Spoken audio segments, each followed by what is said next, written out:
Esse louvor me fez lembrar uma cena que há 2 anos atrás eu enfrentei. Estou morando ali na região, indo para o quartel, no condomínio Alphaville. E a minha casa é de telhado. E todas as vezes que ventava, eu ficava com uma angústia muito grande no meu coração, porque as telhas voavam. E então, temer por quê? Temer porque eu estava desprevenido. Aí nós tivemos que fazer uma alteração, parafusar cada telha, para que o vento não levasse. E hoje vem a tempestade e eu estou tranquilo. Fazendo uma aplicação espiritual, a gente tem que temer quando nós estamos desguarnecidos e a gente também não está preparado. Agora, quando a gente está na graça do Senhor, andando na presença dEle, esta palavra, ela é muito propícia. Temer porque se eu estou firmado no Senhor, se as nossas telhas estão amarradas e estão parafusadas. Há um personagem no Velho Testamento chamado Daniel, que a gente escuta as histórias dele, e a história que mais nos chama a atenção é que ele um dia esteve na cova dos leões. Ele viveu pelo ano 605 a.C. Ele foi um daqueles jovens levados pelo imperador babilônico chamado Nabucodonosor. E a Bíblia destaca 3 amigos: Daniel, Misael, Azarias e Ananias.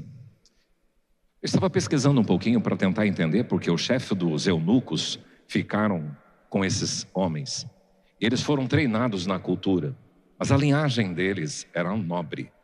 Eles eram pessoas cultas, escolhidos a dedo. E eles foram parar no Império Babilônico, e Daniel ficou 70 anos no Império Babilônico. Não foi pouca coisa. Com a promessa de que um dia o povo ia voltar para Israel, para Jerusalém. Daniel se tornou um grande estadista, se tornou conselheiro de diferentes imperadores. A gente vê isso no seu livro, que são apenas 12 capítulos. E há um destaque muito grande, que eu falo que esta é a estaca e é o parafuso da telha de Daniel. A integridade dele era incrível. Quando a gente olha para Daniel, você vai ser chamado a atenção pela lealdade para com Deus, a fidelidade, um homem de oração, e recebeu de Deus a sabedoria e discernimento para muitas coisas e uma grande resiliência para viver esses 70 anos em terra estranha. O que o livro de Daniel é para o Velho Testamento, o livro de Apocalipse é para o Novo Testamento. São 2 livros um pouco enigmáticos, e a gente chamaria de livros proféticos, porque eles falam de alguns assuntos muito esquisitos, e eu confesso a vocês que é preciso estudar um pouquinho para falar sobre esses 2 livros, sobre Apocalipse e sobre Daniel. E nós estamos numa série, porque a gente percebe que no último capítulo de Daniel está esse versículo aqui: e você, Daniel, continue firme até o fim. E esse texto foi a base desta série que nós estamos trabalhando. Até que ele venha, continue firme até o fim. Diga para a pessoa que está ao seu lado: continue firme até o fim. Estimule as pessoas a viver nesta forma, e Daniel é uma inspiração nisso. E agora, eu queria que você abrisse comigo a sua Bíblia em Daniel 8, e nós vamos dar uma discorrida.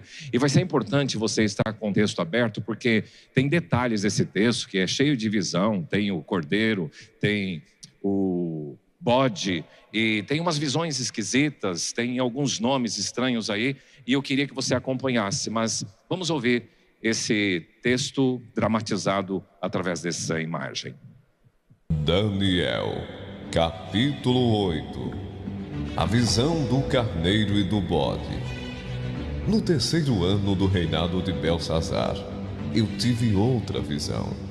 Parecia que eu estava na beira do rio Lai, em Suzã, uma cidade cercada de muralhas, que fica na província de Elão. De repente, vi perto do rio um carneiro que tinha 2 chifres compridos. Um deles tinha nascido depois do outro, mas era mais comprido. O carneiro estava dando chifradas para o oeste, para o norte e para o sul. E nenhum animal ou pessoa podia resistir ou escapar dos seus ataques. Ele fazia o que queria e ficava cada vez mais poderoso. Eu estava pensando nisso quando vi um bode que vinha do oeste, correndo tão depressa que as suas patas nem tocavam o chão. Ele tinha um chifre só, bem grande, que ficava entre os olhos. Correu até o lugar onde estava o carneiro, que eu tinha visto perto do rio, e o atacou com toda a força. Eu vi o bode furioso atacar o carneiro e quebrar os 2 chifres dele, pois o carneiro não tinha força para se defender. O bode jogou o carneiro no chão e o pisou com as patas, e ninguém podia salvar o carneiro da fúria do bode. Ele ficou ainda mais poderoso, mas quando o seu poder chegou ao máximo, o seu chifre foi quebrado, e em lugar dele nasceram 4 chifres compridos, que cresciam para o norte, para o sul, para o leste e para o oeste. De um desses chifres nasceu um chifre pequeno, que foi crescendo e se estendendo para o sul, para o leste e para a terra prometida. Cresceu tanto que chegou até o lugar onde está o exército do céu, que são as estrelas. Jogou na terra algumas delas e as pisou. Chegou até a desafiar o comandante desse exército. Acabou com os sacrifícios diários que eram oferecidos a esse comandante e deixou o seu templo todo estragado. Em vez do sacrifício diário, foi apresentada uma oferta nojenta. Ele acabou com a verdadeira religião e tudo o que fez deu certo. Depois, ouvi 2 anjos conversando e um perguntou ao outro: quanto tempo vai durar aquilo que apareceu na visão? Por quanto tempo essa oferta nojenta será apresentada em lugar do sacrifício diário? Por quanto tempo ficará estragado o templo e derrotado o exército do céu? E ouvi a resposta: tudo isso vai acontecer depois de 2.300 tardes e manhãs. Durante esse tempo, não serão oferecidos os sacrifícios. Depois disso, o templo será purificado. Eu estava procurando entender o que tinha visto, quando apareceu na minha frente um ser que parecia um homem, e ouvi uma voz humana que vinha do rio Ulai e que gritou assim: Gabriel, explique a visão a esse homem. Aí Gabriel chegou mais perto de mim e me deixou muito assustado. Eu me ajoelhei e encostei o rosto no chão, e ele disse: você, homem mortal, precisa entender a visão, pois ela é a respeito do tempo do fim. Ele ainda falava quando desmaiei e caí de bruços no chão. Mas ele me pegou, me pôs de pé e disse: eu vou lhe contar o que vai acontecer quando passar a ira de Deus, pois essa visão é a respeito do tempo marcado para o fim. O carneiro com 2 chifres que você viu representa os reis da Média e da Pérsia. O bode é o rei da Grécia, e o seu chifre grande é o primeiro rei desse país. Os 4 chifres que nasceram quando o primeiro chifre foi quebrado representam os 4 reinos em que o país será dividido. Mas esses reinos não serão tão poderosos como o primeiro. Quando o fim desses reinos estiver perto e as suas maldades tiverem chegado ao máximo, aparecerá um rei cruel e enganador. Ele ficará cada vez mais poderoso, mas não pela sua própria força. Causará destruições terríveis, acabará com povos poderosos e também com o povo de Deus. Fará o que quiser e prosperará sempre. Com a sua presença, ele enganará todos, ficará cada vez mais orgulhoso e matará muitas pessoas à traição. Finalmente, ele desafiará a Deus, o Rei dos Reis, mas será destruído sem o uso de força humana. E Gabriel terminou assim: você já ouviu a verdadeira explicação dos sacrifícios da tarde e da manhã. Mas não diga a ninguém o que quer dizer a visão que você teve, pois ainda vai demorar muito tempo até que ela se cumpra. Eu, Daniel, passei vários dias abatido e doente. Depois, fiquei bom e comecei a tratar dos negócios do governo. Mas continuei muito preocupado com a visão, pois não conseguia entendê-la.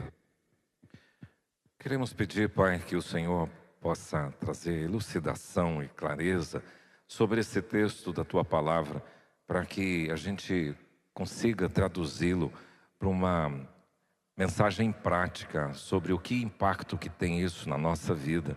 É a nossa oração, em nome de Jesus. Amém. Interessante esse texto, e vocês viram que ele é muito enigmático, mas tem algumas coisas que dá para a gente compartilhar e entender à luz da palavra de Deus.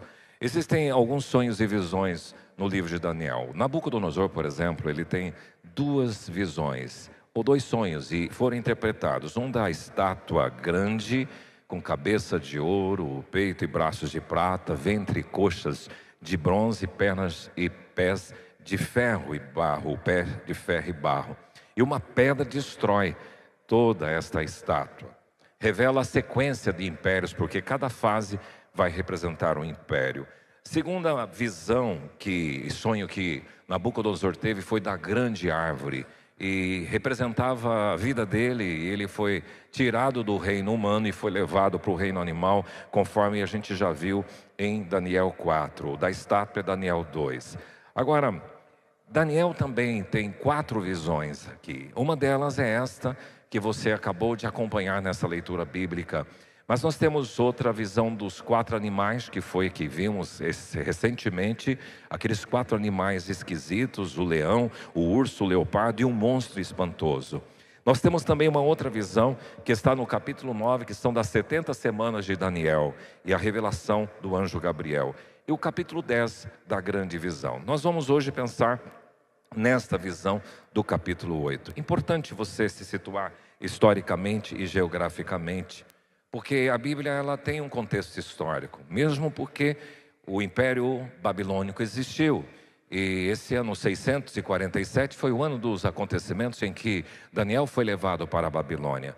Agora, o texto diz que Daniel estava em Suzã, na beira do rio Elai. E aqui está Suzã, que fica distante 500 quilômetros de Babilônia, da cidade de Babilônia. Suzã é chamado de uma cidade de inverno dos reis. Os reis costumavam passar o inverno neste lugar. É comum isso na história antiga, alguns lugares específicos que as pessoas tinham, alguns palácios específicos para alguns lugares, alguns momentos do ano. Então, este sonho dele, esta visão, aconteceu justamente na beira do rio Suzã, que ele começa a dizer isso, no reinado de Belsazar. Tinha Nabucodonosor, depois teve um rei chamado Nabonido, o filho de Nabonido é esse Belsazar. E esse Belsazar governou, é um governo regente junto com seu pai. Isso você pode ler na história geral. Ok. Agora, o que vamos pensar nesta manhã? Continue firme até o fim, compreendendo as profecias. Nós somos um povo ignorante no sentido bíblico, de não só conhecer as escrituras sagradas, mas de como entender as profecias.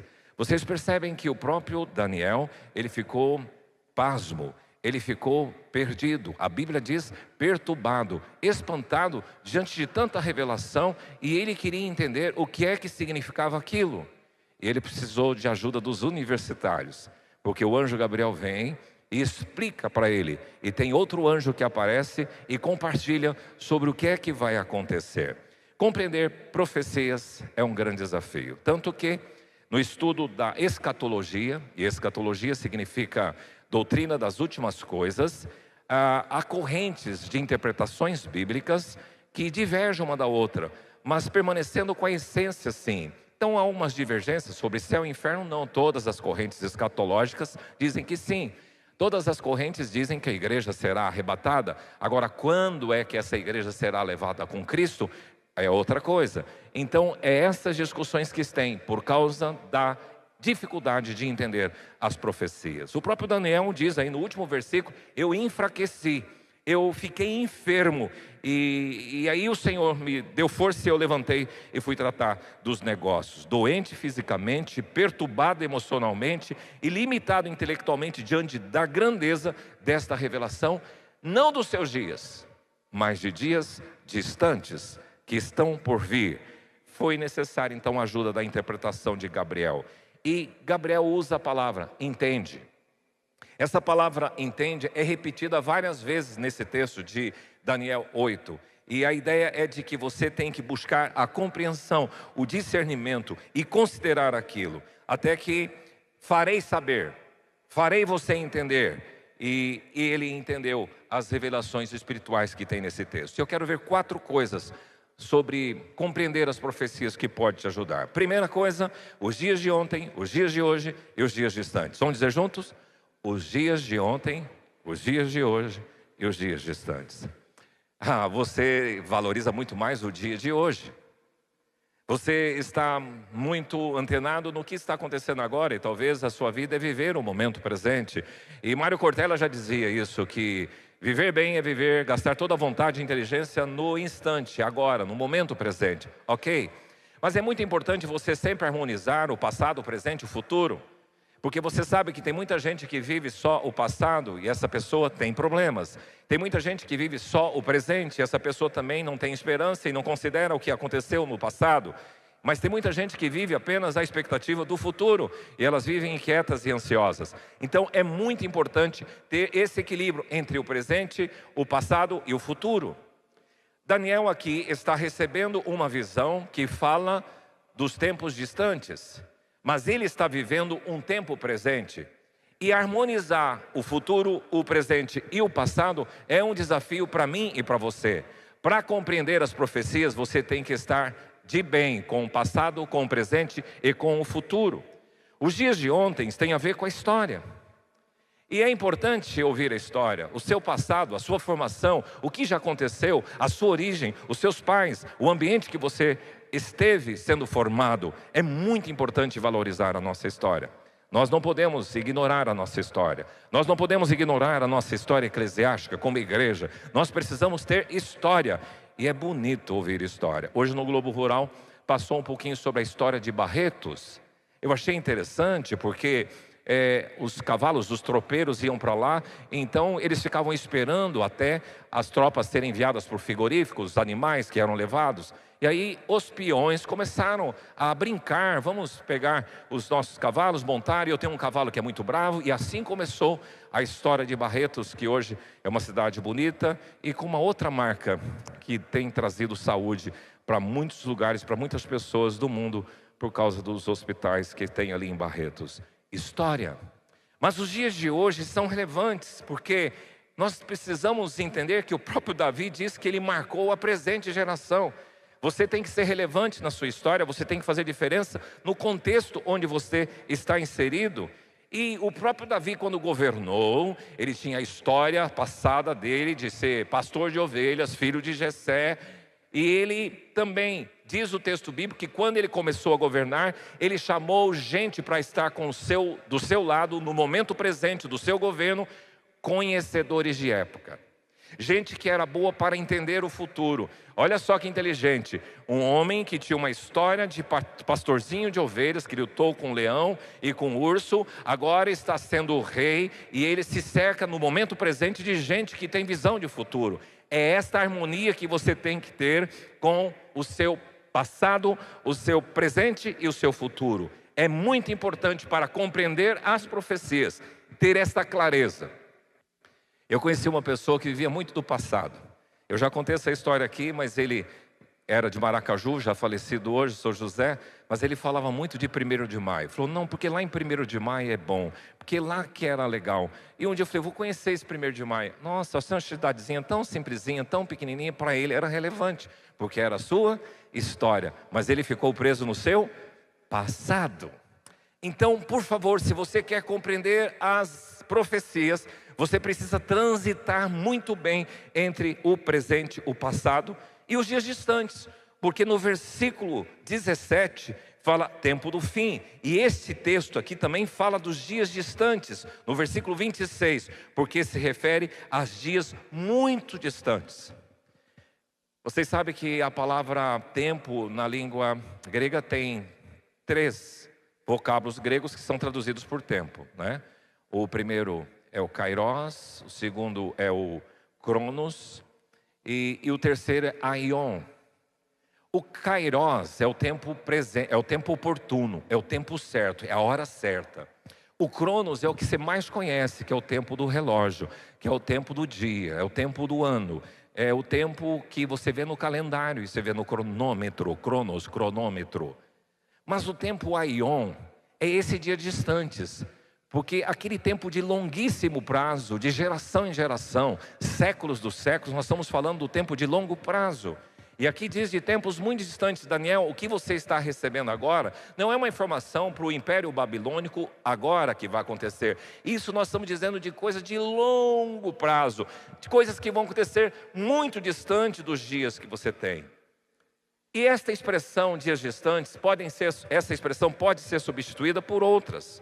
Por exemplo, no texto de Daniel você vai encontrar, esta visão se refere ao tempo do fim, tempos distantes.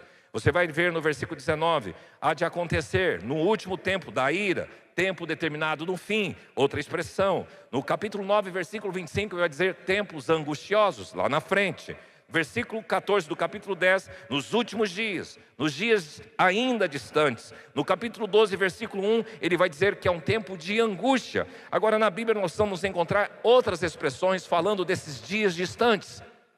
Não era só distante de Daniel, esses dias também são distantes de nós, porque não sabemos se está para os últimos dias, o tempo do fim, acontecer amanhã, daqui a uns anos, não sabemos. Mas os dias distantes se referem ao dia do fim. Vai encontrar na Bíblia seguintes expressões: dia do Senhor, grande dia do Senhor, dia da vingança, dia da tribulação, dia do juízo, dia de Cristo, dia da manifestação de Cristo, dias do fim, últimos tempos, fim dos tempos, tempo de angústia, consumação dos séculos, última hora, vinda do Senhor, reino eterno e por aí afora. E aí, se você quer compreender a profecia ou as profecias, transite bem entre passado, presente e futuro, e tire proveito de cada momento que você está vivendo. Muito passado traz apego, ressentimento, nostalgia excessiva, e para alguns gera depressão. Muito presente, imediatismo, falta de planejamento, superficialidade e uma vida de hedonismo. O importante é ser feliz agora. E muito futuro, você vai ter ansiedade, frustração, perda de aproveitamento do agora. Em segundo lugar, para compreender as profecias, você precisa ter um discernimento sobre as variadas formas de revelação. Porque no texto aqui diz que ele teve uma visão. Versículo 2, quando a visão me veio, vi. Versículo 3, levantei os olhos e vi uma visão. Um Deus da Bíblia é um Deus que se revela. Inclusive quando Hebreus foi escrito, o autor diz assim: havendo outrora Deus falado muitas vezes, de muitas maneiras, nos falou por último por Jesus Cristo. Então Deus falou de várias maneiras aos pais, falou pelos profetas. O ápice da revelação, que essa palavra revelar é descortinar, para que você compreenda. A fonte da sabedoria, a fonte da revelação, a fonte do conhecimento é o próprio Deus. Daniel entenderá isso, porque no capítulo 2 ele diz: seja bendito o nome de Deus, de eternidade a eternidade, tempo de longo prazo, porque dele é a sabedoria e dele é o poder. É ele quem muda o tempo e muda as estações. Estamos chegando na primavera. É ele que remove reis e estabelece reis, presidentes que vocês querem ou não, ele quem faz. Ele dá sabedoria aos sábios e inteligência aos inteligentes. Ele revela o profundo e ele revela o escondido e conhece o que está em trevas e com ele mora a luz. Deus é a fonte de toda a revelação. Portanto, conheçam mais de Deus, busquem mais a sua palavra. Há um hino antigo que cantávamos quando a mensagem ia acontecer, que dizia assim: enquanto Salvador teu livro ler, meus olhos vêm abrir, pois quero ver da mera letra além. a Ti, Senhor. Revela-me, Pai. Faça esse pedido para o Senhor. Pai, me ajuda a compreender a Tua palavra. E é tão gostoso quando você vai com esse espírito despojado, rendido para a palavra. Você precisa exercitar isso para Deus te revelar coisas profundas. Nas Escrituras Sagradas você tem personagens que ouviram as revelações de voz audível. Moisés no Monte Sinai. Tire a sandália, Moisés, porque o lugar onde você está é terra santa. Samuel, Samuel, Samuel. Samuel ouviu a voz de Deus, uma forma de Deus se revelar. Paulo no caminho de Damasco, por que me persegues? Duro é para ti recalcitrares contra o aguilhão. Mas Deus se revela não só por voz audível, mas por sonhos e por visões. José do Egito teve aquele sonho de que haveria... os seus irmãos um dia se prostrariam diante dele e os irmãos ficaram muito irritados. Foi uma revelação de Deus. Nós temos sonhos de Daniel, nós temos o sonho de Pedro, uma visão quando ele estava lá em Atos 10, em Jope, quando ele vê aquele lençol cheio de animais impuros. Pedro mata e come. Então a Bíblia nos revela que Deus dá sonhos, que Deus dá visões e que Deus fala de voz audível. Além disso, Deus se revela através de mensageiros humanos e profetas. É tão interessante isso porque a gente sempre pensa que um profeta é um personagem específico, mas nos nossos dias Deus usa pessoas com profecias.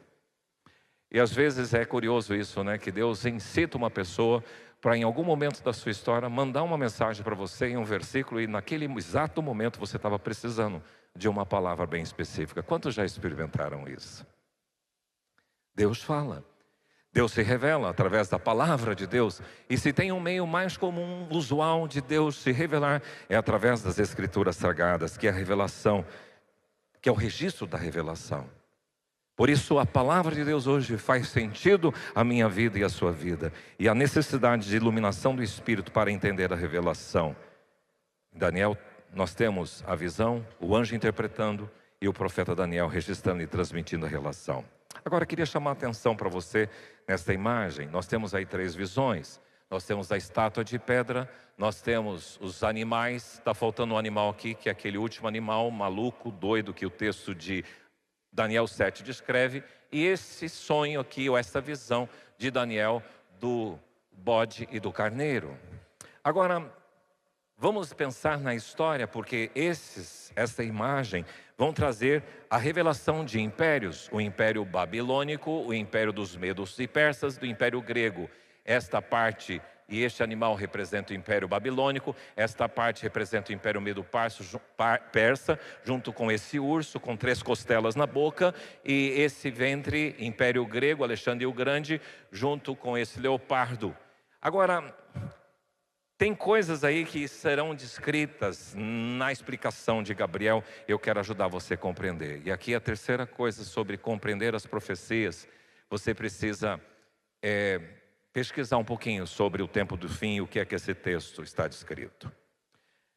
Versículo 3, se você está com a Bíblia aberta, diz assim que esse carneiro tinha 2 chifres, e os 2 chifres eram altos, mas um mais alto do que o outro, e o mais alto subiu por último, dava amarradas, e fazia tudo segundo a vontade. E veio um bode, versículo 5, sem tocar no chão, e tinha um chifre notável entre os olhos, e dirigiu-se ao carneiro, correu contra o carneiro com furioso poder. Versículo 7, enfurecido contra ele, o feriu e quebrou-lhe os 2 chifres, os chifres do carneiro. O bode quebrou o chifre do carneiro, lançou o carneiro por terra e pisou os pés, e não houve quem pudesse livrar o carneiro do poder dele. Ele está falando literalmente de 2 reinos. Ele está falando dos impérios gregos e medo-persa. E é interessante a gente ter essa compreensão. O versículo 8 diz que o bode se engrandeceu e saiu dentro do chifre grande do bode um chifre pequeno. E depois descreve sobre isso. O que é esse chifre pequeno? É esta a intenção de Daniel entender. E aqui, se você quiser ter um mapa disto, olha só. Nós estamos falando do Império Grego. O Império Medo-Persa era o carneiro. O Império Grego era esse bode. E ele veio, e o Império grego veio, Alexandre o Grande assolou o Império Medo-Persa. Agora, Alexandre o Grande vai morrer e vão surgir 4 outros chifres, que são 4 comandantes do Império grego, sucessores de Daniel: Ptolomeu, Lisímaco, Cassandro e Seleuco, que vão governar aqui esta região. Mas ele diz que tem um pequeno chifre, e esse chifre vai crescer. E aqui, quando você olha para a história, só para compreender melhor, você então tem a divisão do Império Grego, os 4 soldados ou comandantes do Império Grego, sucessores de Alexandre o Grande, o chifre pequeno, que é esse carinha aqui, Antíoco Epifânio IV, é registrado na história no ano 167 a.C., que ele se levantou contra os judeus e ele profanou o templo de Jerusalém. Ele ofereceu sacrifícios no templo de Jerusalém a um deus grego chamado Zeus, e ele provocou a revolta dos judeus.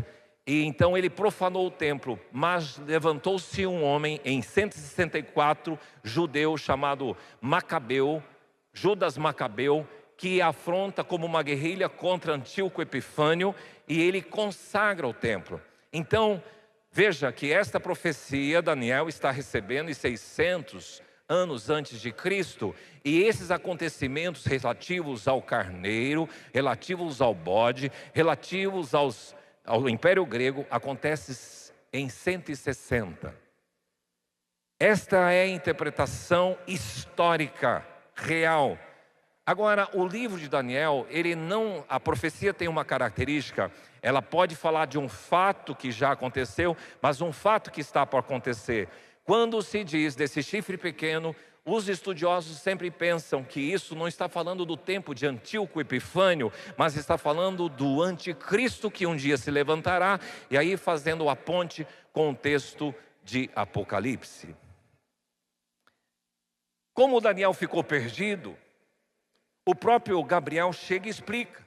Ele fala tudo isso que eu disse para vocês. Vai acontecer assim, assim. E o carneiro e o bode, quem são? Está aí no versículo 21, o bode peludo é o rei da Grécia. Versículo 20, os reis da Média e da Pérsia têm a ver com o carneiro, os 2 chifres, mas será quebrado, tal, e dividido em 4 reinos, que são esses 4. Versículo 22 fala sobre isso. Mas a partir do versículo 23, a parte da explicação a gente tem a ver com o Antíoco Epifânio, com esse rei Seleucida, que se levantou contra o povo de Deus. Mas uma figura muito clara de quem será e como será o anticristo. Para falar do anticristo, nós estamos pensando sobre esse que vai se levantar contra os filhos de Deus. Se você for olhar no texto bíblico aí, esse indivíduo que é descrito por Daniel, ele levantar-se um rei de feroz catadura. Estava pesquisando o que é feroz catadura. É um indivíduo semblante duro, rosto impiedoso, um líder cruel, o anticristo. E ele é grande o seu poder, e não sua própria força, mas ele receberá e causará estupendas destruições. Versículo 24, prosperará, o anticristo prosperará e fará o que lhe aprouver. Grande é o seu poder, mas não por sua própria força. Causará estupendas destruições e destruirá poderosos e o povo santo. Meu amigo, falei do presente, está gostoso viver aqui no nosso país e tem dificuldades, mas nós estamos em aparente normalidade. E você imagina num tempo em que haverá perseguição, e é isto que Daniel está recebendo. Diz que a astúcia dos empreendimentos desse homem fará prosperar o engano, e no seu coração será engrandecido, destruirá muitos que vivem despreocupadamente, e levantar-se-á contra o príncipe dos príncipes, que é contra o próprio Senhor Jesus, contra o Messias, mas será quebrado, sem esforço de mãos humanas. Interessante que a palavra de Deus diz em Tessalonicenses que o sopro da boca de Deus destruirá o anticristo. Este capítulo situa Daniel em um contexto histórico real, conectado com acontecimentos do seu tempo e com eventos futuros, mas enfatizando sempre a soberania de Deus sobre a história dos reinos da terra. Quando você olha para a história, você vai ter interpretações distintas na escatologia. Por exemplo, aqui nós temos, eu destacaria 3. A interpretação histórica desse texto. Foram fatos históricos que aconteceu no ano tal, no ano tal e no ano tal. A interpretação escatológica, olha para esse texto, fazendo uma prefiguração de como será o anticristo e da grande tribulação. Há uma outra interpretação que é chamada de historicista, que ele interpreta esse período de 2.300 anos, significando os sacrifícios e como eram feitos 2 sacrifícios por dia, 1.300 ou 1.150 dias. Ele conta esses dias e outros entendem que isso é apenas para delimitar no sentido simbólico, não sendo literal. Agora, em qualquer um dessas correntes escatológicas, é importante saber que o mal aparentemente triunfa, mas o seu tempo é contado. Segunda lição, Deus purifica e restaura o povo e o culto. E terceiro, o fim da opressão será determinado pelo Senhor da história. E o que esta realidade espiritual traz para a história humana? Deixa eu dizer para vocês, você só vê o mundo físico. Você está num planeta, você está numa galáxia, e você está no cosmos. A Bíblia diz em Eclesiastes que debaixo do sol tudo é vaidade, e um autor já refletiu, e além do sol? Porque com esses olhos humanos a gente só enxerga o mundo físico, mas a gente não enxerga o mundo espiritual. E o que Daniel está trazendo aqui é a revelação do mundo espiritual. O que é importante você entender que existe uma influência do mundo espiritual no mundo físico, no mundo histórico. E é isto que esse texto deixa muito evidente. Talvez surgem as pessoas e a gente fala, não, mas é mais um sucessor, mais um rei, mais alguém. Mas há um contexto histórico que recebe influência do mundo espiritual. O texto de Tessalonicenses diz que o ministério ou o mistério da iniquidade já opera e aguarda somente que seja afastado aquele que agora o detém. O anticristo vai se manifestar, e aqui a interpretação de alguns é quando a igreja for arrebatada. Segundo Tessalonicenses 2, em versículo 8, então será de fato revelado o iníquo a quem o Senhor Jesus matará com o sopro da sua boca e destruirá pela manifestação da sua vinda. Agora, o aparecimento, diz o texto bíblico, do anticristo é segundo a eficácia de Satanás, com poder, sinais e prodígios da mentira e com todo engano da justiça ou de injustiça aos que perecem, porque não acolheram o amor da verdade para serem salvos. O anticristo oprimirá o povo de Deus, como Antíoco Epifânio fez com os judeus em Jerusalém, no ano 167 a 164.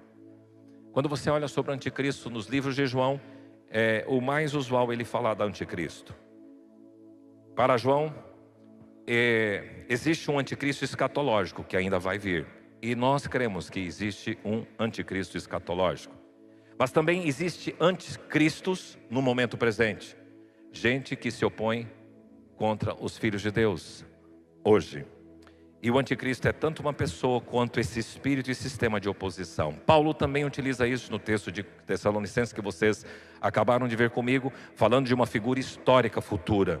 E em Apocalipse ele diz da besta que sobe do mar, da besta que sobe da terra, e fala da trindade satânica, que é Satanás, a primeira besta, e a segunda besta, que é o falso profeta. Tudo isso é enigmático, parece para você, e é complicado o que você está ouvindo de mim hoje aqui. Mas o que isso serve para mim? Alguns ensinos espirituais sobre essa realidade espiritual. Conflitos terrenos têm raízes espirituais. Não viva o mundo do sentido apenas horizontal. Você tem que começar a pedir para Deus te dar discernimento do mundo espiritual. Por trás das movimentações políticas existem forças espirituais que governam nações. Não seja cético e não seja ignorante sobre isto. Paulo diz: a nossa luta não é contra carne e sangue, mas contra os principados e potestades que habitam nas regiões celestiais. Mundo espiritual. Satanás está vivo e ativo no planeta Terra. Efésios 2 diz que o príncipe da potestade do ar agora atua nos filhos da desobediência. O que ensina é que tem ações demoníacas, malignas no nosso contexto. E a gente precisa discernir o que é que está por detrás disso. Lembra que Paulo estava indo para um lugar de oração e uma pessoa atrás dele, olha, esses são filhos do Deus Altíssimo, a moça. E ele ficou ouvindo aquilo por alguns dias, até ele discerniu, isso não vem de Deus. Era uma mulher possessa de um espírito de adivinhação, estava falando coisas bonitas acerca de Paulo, ele poderia ter sido enganado, iludido, mas ele então repreendeu e aquela mulher foi liberta daquele espírito de adivinhação. O que é que está por detrás disso? É importante você saber de que os conflitos terrenos também têm raízes espirituais. Não minimize o mundo espiritual. Há uma influência do mundo espiritual sobre a história humana. Segunda lição, o mal espiritual é real e ativo. O chifre pequeno, que é o anticristo, não vai só atuar lá no final da história, mas também é tudo aquilo que se levanta contra Cristo. E, cá para nós, a inteligência artificial é muito legal, mas ela vai ser usada contra Cristo. Tem coisas que são legais e prazerosas, mas são coisas que talvez te distanciem de Cristo, anticristo. O prazer humano é legal, mas ele pode seduzir você e você enveredar para a vida hedonismo, que é de uma cultura grega. O importante é ser feliz, e eu escuto isso muitas vezes no ministério pastoral. E o mal espiritual é real e ativo, e eu queria falar de 4 áreas da ação do mal. Quais são? Tentação, opressão, possessão e obsessão. E tem uma outra quinta que poderia ser chamada de oposição. Tentação é o que o mal faz para convidar você para o pecado. A opressão é uma pressão espiritual que você sente, o mal oprimindo você. Terceira, a possessão é quando o espírito maligno toma posse de uma pessoa. A obsessão é uma compulsão pelas coisas más. E a oposição é quando Satanás se levanta para opor, e Paulo recebeu essa oposição. Em nome de Jesus, eu repreendo toda ação do mal sobre este lugar, para que o povo que é selado pelo Espírito de Deus possa ter compreensão e discernimento das coisas espirituais. Satanás não tem autonomia, mas ele age. O céu observa e intervém. Na visão, um santo fala e o outro explica para Daniel. Deus estabelece limites para o mal, ele não está desenfreado, ele não é incontido. O mal tem limites, tem datas, tem prazos. É isso que as Escrituras, até 2.300 tardes e manhãs, a opressão tem prazo. Daniel ficou mal, enfraquecido, enfermo. Senhor, me revela o que tem para acontecer. Pois bem, o que Daniel 8 pode me ensinar? Eu queria que a gente saísse desta manhã, deste lugar. Primeiro, dos dias de ontem, os dias de hoje e os dias distantes. Qual dia que você está vivendo? Muito passado é problema, muito presente é problema, e muito futuro também. Equalize a sua vida a valorizar a história. Equalize a sua vida de tal forma que você viva bem no momento presente e não perca os olhos do futuro. Segunda lição para a gente guardar: Deus se revela. Abra os ouvidos, busque. Senhor, fala comigo, fala no meu coração. O Senhor já falou por visões, por sonhos, por voz audível, por fatos históricos. Fala-me pela tua palavra. Usa, Senhor, a tua palavra para falar o meu coração, para trazer diretriz para a minha vida, perspectiva para a minha casa. Senhor, o tempo do fim está revelado ali, muitas coisas irão acontecer. Prepara o meu coração para permanecer fiel e que eu não minimize tudo o que está no mundo. A gente possa entender com outros olhos o mundo que a gente vive. Quero pedir para você se colocar em pé. Esse texto é profundo, não dá para falar em 25 minutos tudo que esse texto tem, mas serve para aguçar. Esta canção que nós vamos declarar fala que o reino de Deus é sempre eterno. é firmado em misericórdia, justiça, e que você vislumbre o reino eterno, mas viva hoje, olhando para o céu. Os reinos se abalam, os povos se curvam, as bocas se abrem, as mãos se levantam para dizer que tu és o rei, para dizer que tu és o Senhor. Os reinos se abalam, os povos se curvam, as bocas se abrem, as mãos se levantam para dizer que tu és o rei, para dizer que tu és o Senhor. Teu reino é sempre eterno, firmado em misericórdia, justiça, igualdade, bondade e fidelidade. A tua igreja te adora, a tua igreja te adora. Teu reino é sempre eterno, firmado em misericórdia, justiça, igualdade, bondade e fidelidade. A tua igreja te adora, a tua igreja te adora. Os reinos se abalam, os reinos se abalam, o mundo está girando, Os povos se curvam, as bocas se abrem, as mãos se levantam para dizer que tu és o rei. Jesus reinará para sempre. Sopro de sua boca destruirá todo aquele que se levanta. Os reinos se abalam, os povos se curvam, as bocas se abrem, as mãos se levantam para dizer que tu és o rei, para dizer que tu és o Senhor. Teu reino é sempre eterno, firmado em misericórdia, justiça, igualdade, bondade e fidelidade. A tua igreja te adora,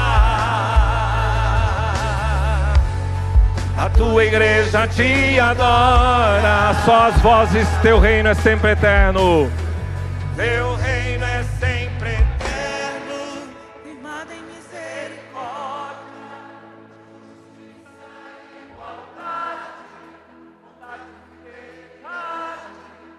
tua igreja te adora.